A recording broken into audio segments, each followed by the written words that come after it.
I'm Coyote Peterson, and I want to show you something cool, but it's going to be one pinchy situation. Here we go. 1, 2, 3.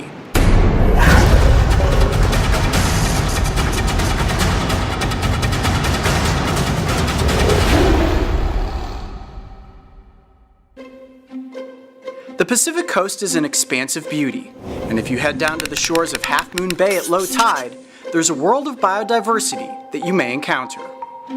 Alright, so here's something pretty interesting. As we're waiting for the water to recede back and the tide pools to become exposed, this is what's left behind. This giant mass of nastiness, this is kelp.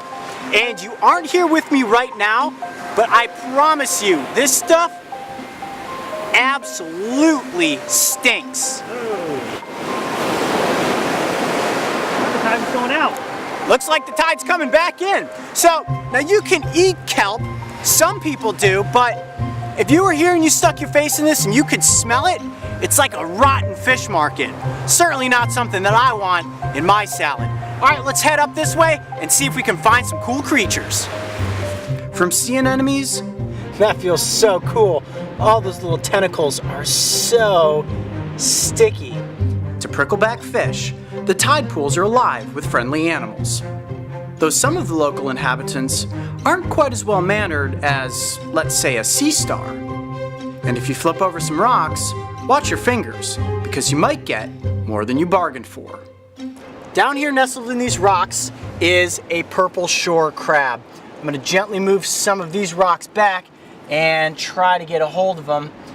He is pretty good size, and one thing about these crabs is that they are very difficult to handle, and there's probably a pretty good chance that I'm gonna get pinched. I got him. Look at that. There it is. That is the purple shore crab. Now you notice how that crab is blowing bubbles? He's not doing that to be funny. He's actually doing it to aerate his gills. And if you didn't know that crabs have gills, they do.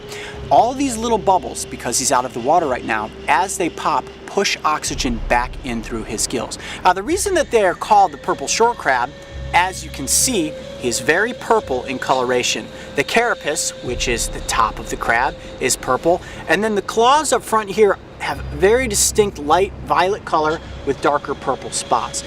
Now, these little crabs are a very important part of the ecosystem because they become food for a lot of the other animals out here, primarily birds. So at low tide like this, when the water has receded back, the birds will flock in and look for these crabs stranded in shallow pools.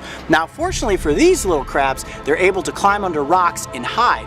But if you're a human and you come out here to the tide pools, all you need to do is flip over a couple of rocks and you're gonna find tons of these little crabs. Now, one way to not get pinched by these crabs is to just gently let them rest on the palm of your hand. You want to move one hand to the next so that you don't apply any pressure, and that way you avoid getting pinched. Now, you're looking at this little crab and you're probably thinking to yourself, man, that looks like one voracious little predator. But they're mostly vegetarians, out here feeding on sea lettuce, and occasionally they'll scavenge on a dead carcass of some sorts. Now, these front pinchers are actually used as defense. I'm sure you're thinking to yourselves, Coyote, you gonna get pinched by that crab? Why not? Let's see how powerful it really is. All right, here we go. You ready? 1, 2, 3. Oh my goodness. That is a serious pinch right there. Oh, he's gonna get me with that claw too.